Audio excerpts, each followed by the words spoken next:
What is going on, YouTube? Welcome back to the JDW Sports Talk Show, where every fan is welcome. We're here for our Monday night football preview. We have a doubleheader. The Cleveland Browns are taking on the Pittsburg Steelers in Pittsburgh. I don't remember the name of the stadium because they changed it from Heinz Field to some kind of arsenic. I don't remember the name of the stadium. But then we have the New Orleans Saints facing off against the Carolina Panthers in Carolina. I'm pumped up. I'm excited. I'm ready for some Monday Night Football. I always love these Monday Night headers. You get two games, and you get more football on Monday night, which is better because usually you just get one. But hey, I say the more football, the better. So the first game we're going to get into here is the New Orleans Saints and the Carolina Panthers, and then we will go through the Browns and the Steelers. Last but not least, we'll go through our member picks. So yeah, real quick, as we get into them, I'd like to say thank you for tuning in to the JDW Sports Talk Show, where every fan is welcome.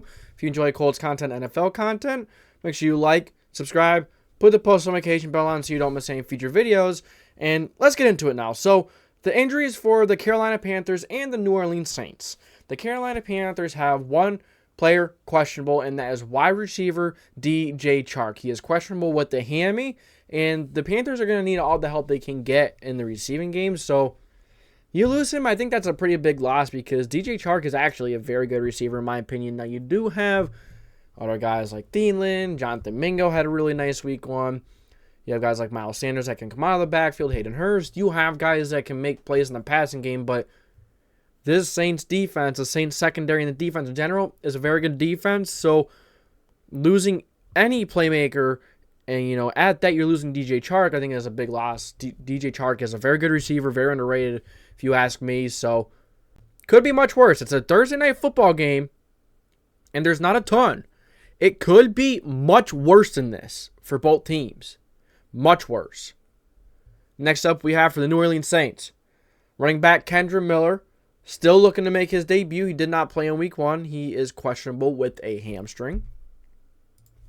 So hopefully we can see the rookie debut today. It'd be really nice to see. Then you have the New Orleans Saints also have a safety in JT Gray, who is listed as questionable with a shoulder injury. All right, those are the injuries for tonight's game between Carolina and the Saints. Then we have some storylines, some keys to the game. So first up for the Carolina Panthers. The offensive line is going to need to play much better than it did in week one. The offensive line really struggled against the Atlanta Falcons front, rightfully so. The Atlanta Falcons defensive line, very impressive. You have Bud Dupree, Amenyata. They also have Calais Campbell, Grady Jarrett up the middle. It's a very good defensive line. And I would say the Saints' defensive line is not as talented as the Falcons' line, so Bryce Young might not be under as much pressure. It's still a very talented defense line and defense in general. I think all around the Saints' defense might be better than the Falcons, but the Falcons have a better pass rush. So if Bryce Young gets some time, he might be able to get a chance to give it to some of his receivers, to some of his talented receivers. Jonathan Mingo, athletic freak, looked really good in week one in my opinion. Unfortunately, DJ Chark will probably be out of this one. And if it's a hammy, he may be limited anyways. But, you have Thielen. It seemed like Bryce Young really liked his big body tight end in Hayden Hurst. So that can be a guy he looks to a lot tonight.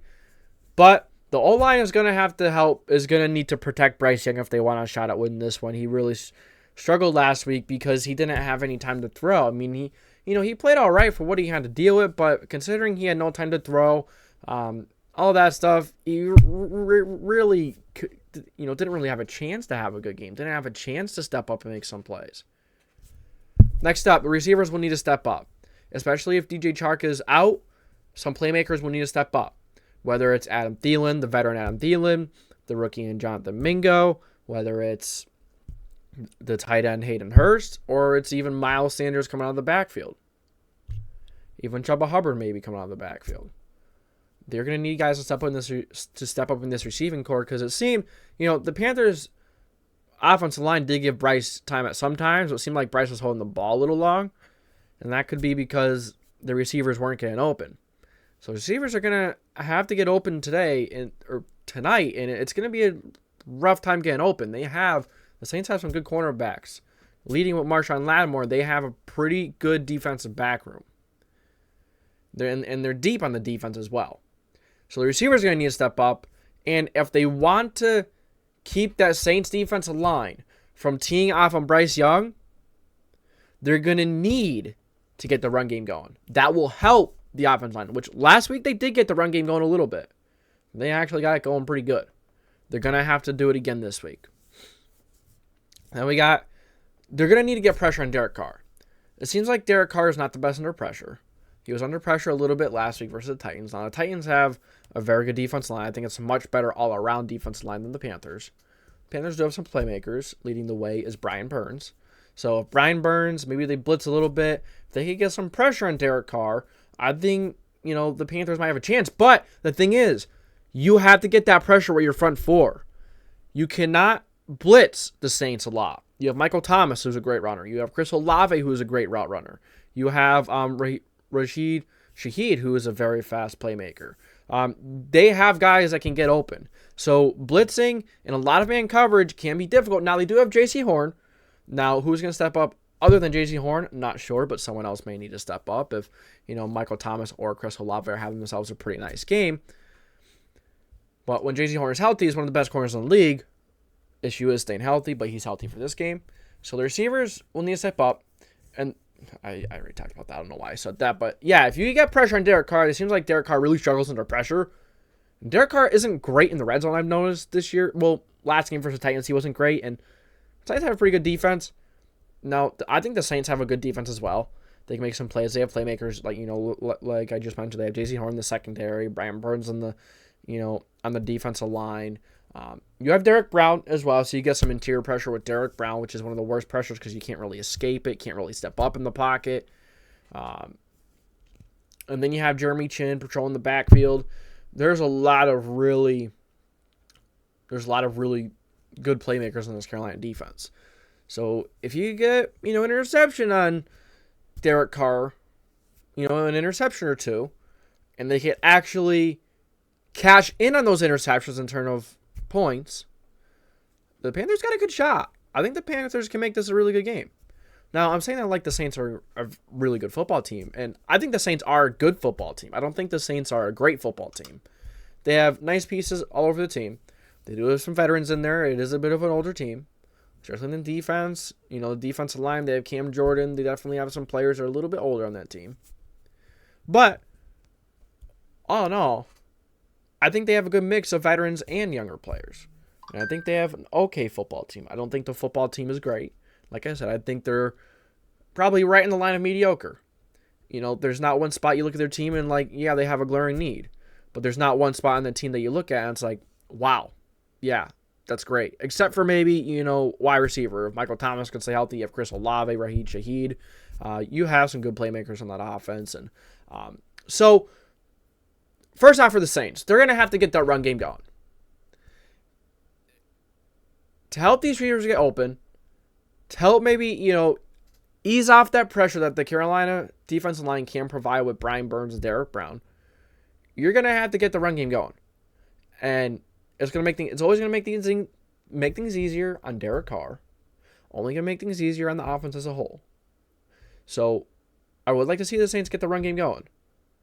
And the red zone offense is number 2. I mean, that's really it for the run game. It's going to help Derek Carr. The Carolina defense line's good, but I think the Saints have a good enough offensive line to get the run game going. If you get the run game going, that could be the difference in this game. Maybe you just need to get a first down or two, to end the game. Or just a first down ends the game. That's when you want to get that run game going because, Derek Carr, he's good. But it seems like he struggles in red zone situations, which we're going to talk about next in the red zone. He does struggle at times, especially under pressure. So, but he has great weapons to throw to under pressure. Olave's a good route runner. Michael Thomas, they have guys that can get open in man coverage. They have guys that can get open. Next off, we have the red zone offense. So, red zone offense for the Saints did not look very good last week. They were in the red zone quite a bit. It actually felt like that they were driving the ball quite a bit, and their offense was looking okay. It wasn't consistent, I will say. But they did play one of the best defenses in the National Football League. Now, the Carolina Panthers don't have as talented and as stout as a defense as the Tennessee Titans do. But I will say that the Carolina Panthers have some playmakers on there, on that defense, just like the Titans do. Just not as much. So, The Saints are gonna have to get that red zone offense going, big time. Got to get it going. That's what they struggled with last week. And then, last but not least, pressure rookie quarterback Bryce Young. If you could get after Bryce Young, that pass rush can be consistent all day long. I thought they did very good versus Ryan Tannehill. If they could do that against Bryce Young and this Panthers offensive line, the Saints should win this game. Whoever gets more pressure on the other quarterback, that's who's going to win this game. And I think the Saints could get the most pressure. Now, they may not have a guy like Brian Burns, but they do have a very crafty veteran in Cameron Jordan. They have some young players in that line. They have Brian Breesy. They have some good players in that line. So, Isaiah Likely. No, I think it's Isaiah Foskey, actually. They have guys in that defensive line that can get pressure. Some young guys that can be explosive. Now, Panthers, especially the interior, is where the Panthers' offensive line really crumbles. The tackles are very good. So maybe they'll be able to, hold off Cameron Jordan and whoever else is going to be on the other side in the rotation. But the interior is what scares me. And it did look okay last week. Although, in terms of running the football, it looked like it did well. In terms of pass protection, not so much. So they're going to have to step up that interior offensive line for the Panthers. We know the tackles are good. You have Taylor Moton and Ickey. Love both of those guys. They're both incredible tackles. So the Saints are going to have to get pressure up the middle. So those are the storylines for that game. And here's my prediction. I have the New Orleans Saints winning 20-13. The difference in this game is going to be Derek Carr's experience, his leadership, and I think the Saints have some more weapons, some playmakers that can make a few more plays than the Panthers playmakers will. Now, and I think the Saints also have a little bit better of a defense. So, like I said, whoever gets the most pressure on the opposite quarterback, that's the team I see coming out with the win here. Derek Carr isn't great under pressure. Derek Carr isn't good in the red zone. So he's going to have to pay up in the red zone. That is why I have the Saints scoring, 14-17. That's 2 field goals right there. 2 touchdowns, 2 field goals. I think that's right. Then you have this, the Panthers scoring a touchdown. Scoring a touchdown, 2 field goals. I think this Panthers offense is going to struggle. You do have veteran receiver in Adam Thielen. You do have a good, nice playmaker tight end. He could do it all. He could block. He could go out and catch a football and catch some passes. Hayden Hurst is a good tight end, but I just have more faith in Chris Olave. If Michael Thomas is healthy, Rashid Shaheed. I like their tight end, Juwan Johnson, I believe his name is. He's a pretty good tight end. I like him. And I think the Saints have a bit better of an offensive line, so the Saints are going to be able to control this game. There'll be a very low-scoring game, but the Saints can control this game better. They have better playmakers. So, it's going to come down to who's going to be able to make that extra play on a third down, who's going to be able to make that extra big-time play. And the Saints have that with, Chris Olave. They have more guys that can do such. And I think the defense will hold Bryce Young. I think they're going to get a lot of pressure up the middle. And, very good cornerbacks against, receivers that have potential, especially Jonathan Mingo has a lot of potential. You have, if DJ Charker's out, that's going to hurt. You do have Laviska Shenault, who they like to put in at running back and, swing him around and, like sweep, some screens. Frank Reich likes his screens, but it's not going to be enough versus the New Orleans Saints. Taking the New Orleans Saints 20-13 against the Carolina Panthers tonight. All right. Up next is the Pittsburg Steelers and the Cleveland Browns game. So, there's a bit more injuries in this one. Quite a bit more. And that's expected for a Monday night matchup. Short week. Guys are still recovering. Tough games. But I'll say the Saints and the Panthers game isn't that bad. This one, you do have quite a few guys. Running back Anthony McFarland is out with the knee. Wide receiver Deontay Johnson is questionable. I put for out by accident. But he is questionable. Deontay Johnson, that can hurt. That can hurt. This Browns defense is elite. They're going to need all the playmakers, all the wide receivers that they have. And losing Deontay Johnson is one of their better ones, especially in terms of stretching the football field. Being that deep threat. Being that good route runner. He's a very good route runner. His hands are suspect. But he's questionable. He's questionable. If he doesn't play, as a big loss for the Pittsburgh Steelers. The Browns. You have a safety and Juan Thornhill. He is out. Or no, he's questionable with the calf. Mari Cooper. Questionable with the groin. Defensive tackle, Siaki Ika, questionable with the foot. Mari Cooper being out could hurt, but they have a good offensive line. So I think they're going to be able to run the football. But in terms of, losing Juan Thornhill, I think they still have an elite defense. They have playmakers all over. It does absolutely hurt to lose a guy like Juan Thornhill, but you do have other playmakers on that defense. I'm not too worried. Mari Cooper would be a little worried if he is out, but that can mean that Elijah Moore can have a big-time game. Elijah Moore, very good route runner. He's speedy. Moore can be in for a big-time game if Mari Cooper doesn't play. And even if he does play with a groin, it's very hard to plant your foot to make cuts. So Mari Cooper might even be on a snap count. So I would expect a big game from Elijah Moore. And defensive tackle, Siaki Ika. That's all right. They have some big-time playmakers in that defensive line. Like I said, they have playmakers all over this defense. But they're questionable, so they could still play. All three could still play. Maybe if one or two play, they'll be fine. I think they'll be fine if they don't have any of these three guys play. I know Amari Cooper is a big loss, so offense will be much more difficult, and the Steelers will be able to focus on the run game much more and just try and pressuring Deshaun Watson. And they have a very good defensive line. They may not need to pressure Watson with blitzes, but they will. They like their man coverage. I just see, losing Amari Cooper is one of the better, he's a very good receiver. He's one of the best runners in the game. Good hands. It's going to hurt to lose Amari Cooper, but it is what it is. It's, it's a game of football. Next man up. So some of the storylines I have here today. First, we're going to start with the home team, the Pittsburgh Steelers. The offensive line will need to step up. Last week, the offensive line looked very poor versus the San Francisco 49ers. Really struggled against, Nick Bosa. They have some incredible linebackers as well. They had a hard time getting the run game going with Najee Harris, Jalen Warren. Just couldn't get the game going. Just couldn't get the run game going. So the O-line is going to have to step up in both aspects of their game in passing and run blocking. As we see, it was very bad versus when pass blocking and run blocking. Couldn't get anything on the ground. Pass blocking in terms, Kenny Pickett was under pressure all day long. He antsy feet, couldn't get anything going. Just wasn't a good game for the offensive line. Very poor. If you want a chance against this Browns defense, one of the best defenses in the National Football League, in my opinion. I've been saying this all the offseason, that the Browns have one of the better rosters in the NFL. They have lots of talent, so the Browns are going to be a sneaky team. And, they're proving me right by beating the Bengals a lot in week 1. Now, I know it was the Bengals, but they did beat them really good.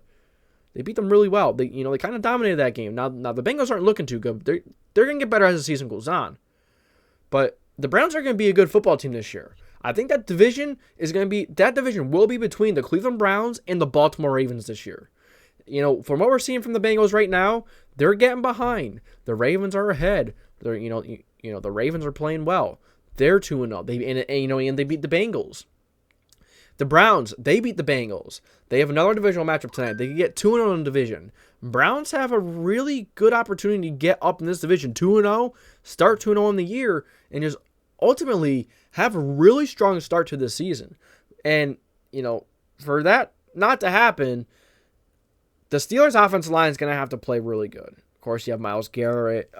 I think they still have Jadeveon Clowney. They have playmakers on defense. You have Denzel Ward, Juan Thornhill, as you see, Anthony Walker. They have very good players all over. And if that offensive line doesn't step up and Kenny Pickett's under pressure all day long, would not be shocked if Kenny Pickett throws 1 or 2 interceptions. If he just struggles, throws live incompletions, can't get his feet set. That's the thing with Kenny Pickett. He was under pressure a lot. He was, lots of happy feet, couldn't really get the feet set, very sloppy footwork. And, when you're pressured all day long, you can't really do much. It's, it's bound to happen. And now I would argue you're playing maybe not as good as a defense. They still have a good defensive line, but they're really well. It's just a great football team, a great defense. They have playmakers all over, and it's going to be very difficult for, especially if Deontay Johnson is out. It's going to be a long game. And, speaking of receivers, the receivers are going to need to get separation. We heard about George Pickens, making all these crazy plays in preseason, training camp, all of this stuff. But now, the football season comes around. Now the regular season comes around. Now we're for real. So I hope, maybe he can start getting some separation. He can make some big plays for Kenny Pickett, because if Deontay Johnson is out, he's going to be the one that they are going to be focusing on. I sure hope they should. I sure hope, the Steelers can get something going. These receivers are going to have to get some separation, and facing Denzel Ward, facing some really talented cornerbacks in that Browns defense. Some players in that secondary. I'm not sure if these receivers are going to be able to get much separation. It could really, especially with Deontay Johnson going out. You're just going to have George Pickens, and George Pickens isn't really a separator, so who's going to step up? So the receivers are going to have to get some serious separation. They're going to have to take a huge step up from last week, which I'm not sure if they could. Then we have the run defense needs to show up. They need to have much better tackling as well. This Steelers defense, the Steelers team in general, just did not look like a Mike Tomlin team. They couldn't tackle, horrible against the run. We're getting, not much pass rush. I'll say TJ Watt was getting in there quite a bit, and they were getting a bit of pass rush. The 49ers, offense, the scheme was just too much. It was just way too much for that defense in terms of, who they have in the second that can step up. I'll say Pat Pete looked all right. Did get beat by Brandon Ayuk for a touchdown. Ayuk is just incredible, but Pat Pete looked okay for how old he is. He is hanging in there. But man, yeah, the run defense is gonna have to show up as well. You're playing against Nick Chubb. You're playing against one of the better, as long as it's healthy, this can be one of the better offensive lines in the league. The run defense is gonna have to show up. Now, I know Jack Conklin is out. I think Jack Conklin is actually out for the season. They lost him for the season, I think.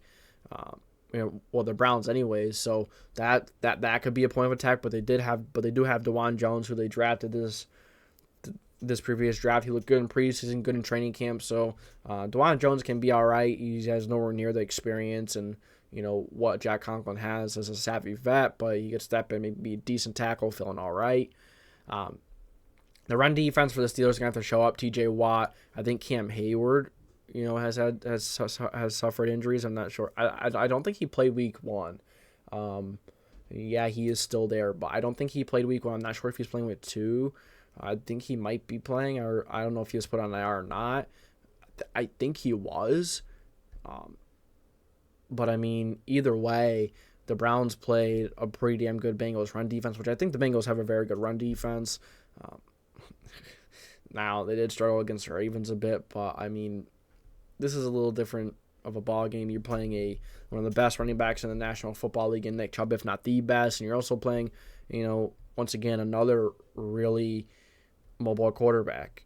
Deshaun Watson can take off and run for 20 or 30 yards, or he can hand off to Nick Chubb, who will run for 20 or 30 yards. It's going to be a long, long game for the Steelers if they cannot stop that run. And you know what they say, the run is like one of the easiest things to stop, and it's one of the easiest things for an offense to do, and if you can't stop the run, you are not going to win football games. And Nick Chubb and the Browns have one of the, they even have Dearness Johnson. They have guys that can do it back there other than Nick Chubb, change your pace guys. And then on top of that, even if Amari Cooper is out, you do a David Njoku, Elijah Moore. You have guys that can make plays. So it's, if they don't improve the tackling and they can't get the run defense going, it's going to be a long night for the Steelers defense and the team in general. Now we're moving on to the Cleveland Browns. So, I was saying that, I will say the pass defense might have a bit of an advantage in terms of if Amari Cooper is out, one of the better receivers in the league, in my opinion. And, in terms of route running, he is a very good receiver, maybe not one of the best, but he is a very good receiver. So, Cleveland Browns, the first key storyline for the Browns is to get that run game going. You get that run game going, you're going to open things up in the pass game.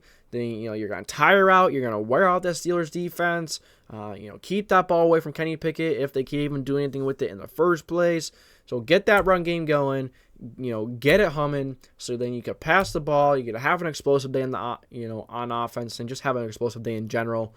The Browns get this run game going, the Cleveland Browns are winning the football game. So next up is pressure Kenny Pickett. Kenny Pickett last week versus the Niners did not play well, as I mentioned earlier. He was absolutely horrible. He threw a lot of interceptions. I don't remember if he fumbled, but I know he took quite a few sacks under pressure all day long. And this Browns defensive line is very talented. You have a very good defensive end in Myles Garrett. Is he as good as Nick Bosa? Probably not. He's still one of the best defensive players in the league. People don't talk about Myles Garrett enough, but he is one of the best defensive players in the league. And great on the edge. He brings so much pressure every single game, every year, and I don't see him struggling against its Pittsburgh offensive line. The Browns have other guys that I think they have Ogunjobi on the inside. They have playmakers, and if they can pressure Kenny Pickett, these playmakers like Denzel Ward can go ahead and get some interceptions. They can create some turnovers, which is the next thing. If the Browns can create turnovers, then I don't see this Browns team. If they get that run game going, they pressure Kenny Pickett and they get turnovers. If they do all three of those things, the Browns are winning. If they do, if they get that run game going and get turnovers, they're winning. If they do two of the three, they're winning. The Steelers don't have as much room. They kind of need to do all three of those things. The Browns, they could maybe get away with doing, with not doing one or two of these things. Especially, it's week one. It was week one, so you don't always get the full story. You don't always, you just don't know. You just never know. Week one's weird. You get a lot of flukes, crazy stuff, but, the Niners were flat out just better than the Steelers, and we saw that. Pounding the football, passing the football, even on defense, pass rush, offensive line, everything you can name, the 49ers did better than the Steelers. And not now the Steelers are playing a very good Cleveland Browns team. If the Steelers can get up early, if they can go down, if they get the ball first, they go down, they score a touchdown, and then say they can get a turnover like Minka, or, someone can get some turnovers like TJ Watt can make some big time plays. So, the Steelers defense has playmakers all over it. It's just a matter of fact if, can they stop the run? Can they do the little things right? Can they do better with tackling? That's what they really struggled against last year. They have Highsmith. They have so many playmakers on the defense. It's just the Niners are a whole different animal, and now you're playing one of the better run games in Cleveland, which, probably up there with San Fran's. So if you struggle stopping the run, going to be a long day. And in general, I don't think the Pittsburgh Steelers are going to win this one. Although they are at home. They have a pretty big win streak against the Browns, I think, and they haven't lost in week 2 in a while. There's another thing I've heard. But yep, I had the Cleveland Browns taking this one 27-17. The Cleveland Browns were absolutely dominant week 1, and it was quite the opposite for the Pittsburgh Steelers. So I think the Cleveland Browns take this one by 10 points. It could be less, it could be much closer. I could very much see an upset. It's a divisional game. It's early in the year. Mike Tomlin team just did not look like the Mike Tomlin team we know. Yes, last week. So maybe they get some of those things cleaned up, but there's only so much the head coach to do. So I'm taking the Cleveland Browns, Nick Chubb, Deshaun Watson to make those extra plays that Kenny Pickett and, Kenny Pickett, George Pickens, and Najee Harris can make. Najee Harris hasn't been great. They just, the Steelers just have not had that much success in the run game. The offensive line, the trenches on offense. And, I don't see the Browns having too much of an issue. Now, it's in Pittsburgh as well, so. But last but not least, we have our member picks. Our member pick is Red the Rat. I appreciate you for dropping your member pick. And if you would like your picks featured in the future, become a member. And, when I ask the members for their picks, I will provide. I will go through your picks. Even if you want to do score predictions, I will 100% go through them. But if we do get more people, I'm just going to have to put just going to have to put your picks there. But for Red the Rat, he is picking the Cleveland Browns 31-24 over their Pittsburgh Steelers. Steelers really scoring quite a bit in his prediction. Now, maybe the Steelers do get something going. Maybe, that Browns defense not playing as well. Maybe they have a week 2 slump, and the Steelers just find a way to make some big plays and score 24 points. Now, then you have the New Orleans Saints beating the Carolina Panthers 17-10. I can see the Panthers scoring 10. I could see the Saints defense having a really good day versus this Panthers offense. And, the Panthers offense just struggling. Big time, struggling to protect Bryce Young. You get Miles Sanders going. These some of these playmakers, wide receivers, someone stepping up at wide receiver. Unless someone can step up there, I don't see the Carolina Panthers taking this one. The Saints have a better defense in general. So 17-10 is fair. And, these are both of my picks as well. Not score predictions, but these are both of my picks for the night. So, that is all I got for our Monday Night Football preview. It's our first one. We will be doing these every single week. We'll be doing Thursday night previews and Monday night previews. So, I think I'm going to do Sunday night next week, too. I was going to do it this week, but I said, nah. But I might get back to Sunday night previews, too, next week. But we'll be back for our Thursday nights, then our Sunday nights, possibly. But we'll be doing Thursday nights and Monday nights every single week this year. So stick around and become a member if you would like your predictions featured in the future. And this is all I got for you guys today. Thank you for tuning into the JDW Sports Talk Show. If you enjoyed this preview of our Monday Night Football doubleheader, that's all I got for you today. Thank you for tuning into the JDW Sports Talk Show. Every fan is welcome. I'll catch you next time.